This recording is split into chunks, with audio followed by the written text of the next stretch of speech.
খুশি করার জন্য কোনোদিন ওয়াজ করি না, এমনটাও আমি বলি যে আপনারা ওয়াজ করে যে টাকা দিবেন আমি তার চেয়ে বেশি টাকা পকেটে করে নিয়েই ওয়াজ করতে আসি। আলহামদুলিল্লাহ। কেন জানেন? আমি তো আপনাকে খুশি করার জন্য ওয়াজ করতে আসি নাই। এখন কমিটি অথবা শ্রোতারা খুশি না হলে বক্তার পকেট কি ভরে? কথা কয় না, ভরবে? ভরবে না। এমনকি যদি আপনি দ্বীনের সঠিক কথা বলেন, হক কথা যদি এই সমাজে বলেন, তাহলে আপনার হাদিয়ার বদলে হাদিয়া ঝাঁটা পিটাও হতে জোরে বলেন পারে কিনা?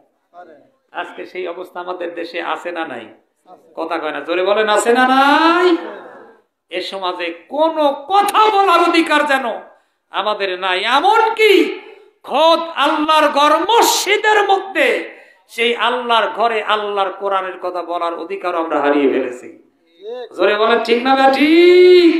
কেননা আমাদের দেশের মসজিদগুলি আজকে দখল করেছে সমাজে যেটা সবচাইতে বড় ক্ষমতাশালী মনে করেন টাকাওয়ালা হাজী সাহেব, সুদখোর, ঘুষখোর, টাকা আছে, ক্ষমতা আছে, সেইটাকে ধরে বানাইছে সভাপতি। জোরে বলেন ঠিক না? তাহলে কেন এমনটা হবে না বলেন? এই দোষগুলি তো আমাদের। আমাদের এই পাপের ফসল হিসাবে আমরা আল্লাহর ঘর সেই মসজিদে আল্লাহর কথা বলবো সেই অধিকারও হারিয়ে ফেলেছি। জোরে বলেন ঠিক না ঠিক? আসুন আমার ভাইরা, এভাবে বলতে গেলে সারা রাতও বলা যাবে, তাহলে আসল কথা বলা হবে না। আল্লাহ তাআলা সূরা হামিম সিজদার 30 নম্বর আয়াতের মধ্যে বলছেন, ইন্নাল্লাযীনা ক্বালু রাব্বুনাল্লাহু সুম্মাস্তাকামু তাতানাজ্জালু আলাইহিমুল মালাইকা। আল্লাহু আকবার, জোরে বলেন। কথাটা মনোযোগ দিয়ে বোঝেন। আল্লাহ বলছেন ইন্নাল্লাযীনা ক্বালু রাব্বুনাল্লাহ, নিশ্চয়ই যারা এই জমিনে পৃথিবীতে সে ওই যে রূহের জগতে যেই রবের স্বীকারোক্তি দিয়ে এসেছে, মনে আছে তো? ভুলে গেছেন না তো? রূহের জগতে স্বীকারোক্তি দিয়ে এসেছিলাম যে ক্বালু বালা শাহিদনা, আপনি হলেন আমাদের রব, আমাদের প্রভু। সেই রবকে যারা পৃথিবীতে এসে যারা এই কথা বলে ক্বালু রাব্বুনাল্লাহ, যে পৃথিবীতে একমাত্র শুধুমাত্র আল্লাহই হলেন আমার রব। সুবহানাল্লাহ, জোরে বলেন। আমাদের রব আসলে কে? জোরে বলেন না। আল্লাহ। যারা এই কথা বলবে যে আল্লাহ হলেন আমাদের রব, আর এই বলা পর্যন্তই ক্ষান্ত হবে না। আমরা তো বলেই মুসলমান বলে দাবি করেই খুশি, মুসলমানিত্ব অর্জন করি নাই, ঠিক না? আজকে আমাদের মুসলমানিত্ব হয়েছে শুধুমাত্র খাওয়ার বেলায়। কিসের বেলায়? খাওয়ার বেলায়। যেখানেই মিলাদ আছে, যেখানে খাওয়া আছে, সেখানে আমরা আছি। এ কথা ঠিক না ভুল? জোরে বলুন তো। যেইখানে খাওয়া সেইখানে আমরা মুসলমানেরা। সারা বছর আল্লাহর বিধান মানি আর না মানি, কোরবানি ঈদ আসলে মাশাআল্লাহ সুদ খাই আর ঘুষ খাই, সুদের টাকা দিয়েও কোরবানি দেই, কেননা গোশত খাওয়া যায়। কথা কয় না, জোরে বলেন। আরে যে ব্যক্তি সারা জীবনের কোন ক্ষেত্রেই আল্লাহর বিধান মানেন না, যে নামাজই পড়েন না, উপার্জন যার হারাম, সেই লোক যদি কোরবানি দেয়, এটা কবুল হবে নাকি? জোরে বলেন হবে? আসলে কবুল হবে, সেজন্য তো সে দেয়ও নাই। সে দিছে কিসের জন্য? গোশত খাওয়ার জন্য। একটা গল্প শোনাই, বাস্তবতার সাথে মিল আছে। এরকম কোন মসজিদে কুরবানির সময় ইমাম সাহেব কুরবানির ফজিলতের খুব ওয়াজ করছেন, ভালো করে শোনেন। কুরবানি দিলে এত এত ফজিলত। একজন লোক চিন্তা করলো, মাশাআল্লাহ এত সওয়াব, কিন্তু আমি যে কুরবানি দেব সেই সামর্থ্য আসলে আমার নাই। তাহলে কি করা যায়? চুরি করে হলেও কুরবানি দেব। কি করে দিবে? চুরি করে দেবে। যেমন চিন্তা সেমন কাজ। মনে করে রাস্তার পাশে মসজিদ, আর বেচারা চুরি করছেও গরু ঠিক, কিন্তু অন্য বাড়ির থেকে করলে তো সমস্যা, ধরা পড়লেই মায়ের। শ্বশুর বাড়ি বেশ গরুর পাল আছে, সেখান থেকে একটা গরু নিয়ে চলে আসছে, ধরা পড়লেই বাকি সমস্যা, জামাই তো, ঠিক না? শ্বশুর বাড়ির থেকে নিচে বুদ্ধি করে নিয়ে রাস্তা দিয়ে যাচ্ছে, মসজিদের ইমাম সাহেব দেখে ফেলছে। ইমাম সাহেব দেখে বলে, কিরে বেটা এত রাতে তুই গরু নিয়ে, গরু কই পালি?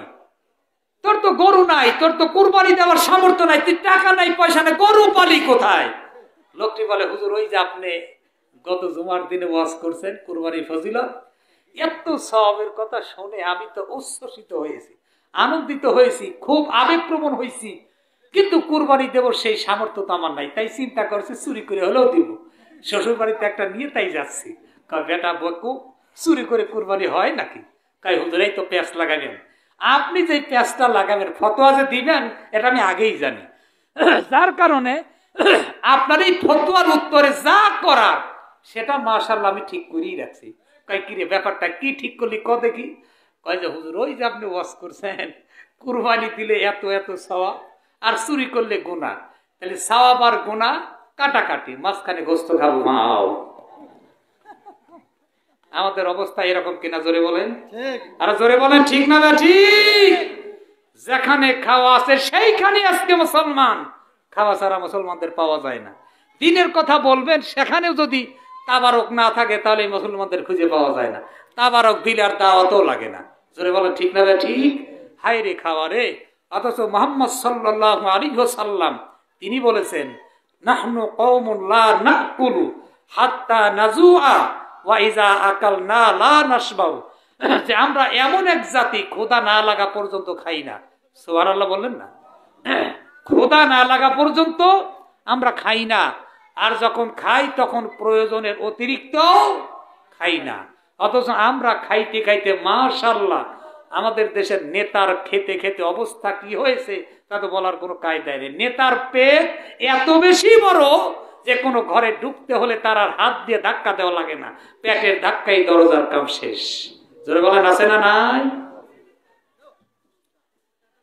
এমন খাওয়া খাচ্ছি, রডের বদলে বাঁশ দিচ্ছি, জাতিবার সেই বাঁশ খেয়ে আমরা মাশাআল্লাহ বসে আছি। জোরে বলেন ঠিক না ঠিক? এরকম খাইতে খাইতে এখন রোগাক্রান্ত, ডাক্তারের কাছে দৌড়ানো লাগে। খেয়েও অর্থ খরচ করেছে, ডাক্তারের কাছে গিয়ে চিকিৎসার জন্য আবার সেই অর্থই খরচ করা লাগে। এর সে বোকা জাতি পৃথিবীতে আর হতে পারে না, যারা খাওয়াকে প্রাধান্য দেয়।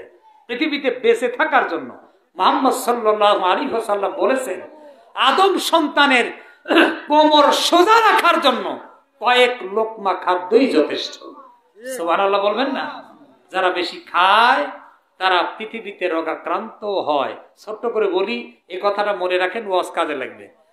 মেডিকেল সায়েন্সের মতে 80% অর্থাৎ 80% রোগ হয় শুধুমাত্র খাওয়ার কারণে। কিসের কারণে?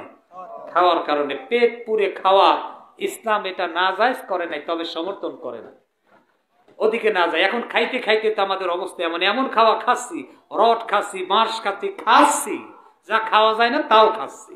জোরে বলে ঠিক না? খাইতে খাইতে এরকম একজন লোক গলা পর্যন্ত উঠে গেছে, বড় বেকায়দায় পড়েছে, ফেঁসে গেছে তো খেয়ে। দৌড়াইতে দৌড়াইতে হাঁপায়া ডাক্তারের কাছে গিয়ে বলছে, ডাক্তার সাহেব আমার তো খাইতে খাইতে গলা পর্যন্ত উঠছে, এখন এমন এক অবস্থা, এই বিপদ থেকে অন্তত মুক্তি দেন। ডাক্তার সাহেব বুঝে শুনেই মাশাআল্লাহ এত বড় একটা ট্যাবলেট মারছে। কত বড়? এত বড় ট্যাবলেট আছে, কিন্তু এখন বড় বড় ট্যাবলেট বেরিয়েছে, দেখছেন কিনা জানি না। এই রোগী তখন অত বড় ট্যাবলেট দেখে বলতে, ডাক্তার সাহেব আপনার তো আচ্ছা বেকুম। বলে মানে? কি আশ্চর্য কথা, আপনি আমাকে এত বড় একটা ট্যাবলেট দিচ্ছেন খাওয়ার জন্য। আরে ছাতা, এত বড় ট্যাবলেট যদি আমি খাওয়ার জায়গায় ফাঁকা থাকতো তাহলে তো আমি মিষ্টি আরো 2-4টা বেশি করে খেতে পারতাম। এই অবস্থা আমাদের কিনা জোরে বলুন। আসলে আমার ভাইরা, আর সামনে নয়, অল্প সময়ের মধ্যে শেষ করতে খুব খেয়াল করুন।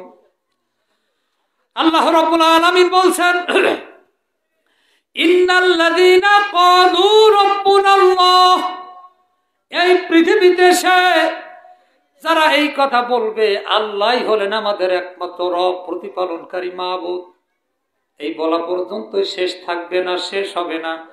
সুম্মাস্তাকামু, আল্লাহ বলছেন অতঃপর এই কথার উপরে, এই যে সাক্ষ্য সে দিল যে আল্লাহই আমার রব প্রভু, মৃত্যু পর্যন্ত এই কথার উপরে ইস্তিকামাত থাকবে, অর্থাৎ অটল থাকবে, মজবুত থাকবে, দৃঢ় থাকবে। এই কথার উপরে যদি সে অটল থাকতে পারে, তাতানাজ্জালু আলাইহিমুল মালাইকা, আল্লাহ বলছেন তার জন্য আসমান থেকে রহমতের ফেরেশতা নাজিল করা হয়। সুবহানাল্লাহ, জোরে বলবেন না?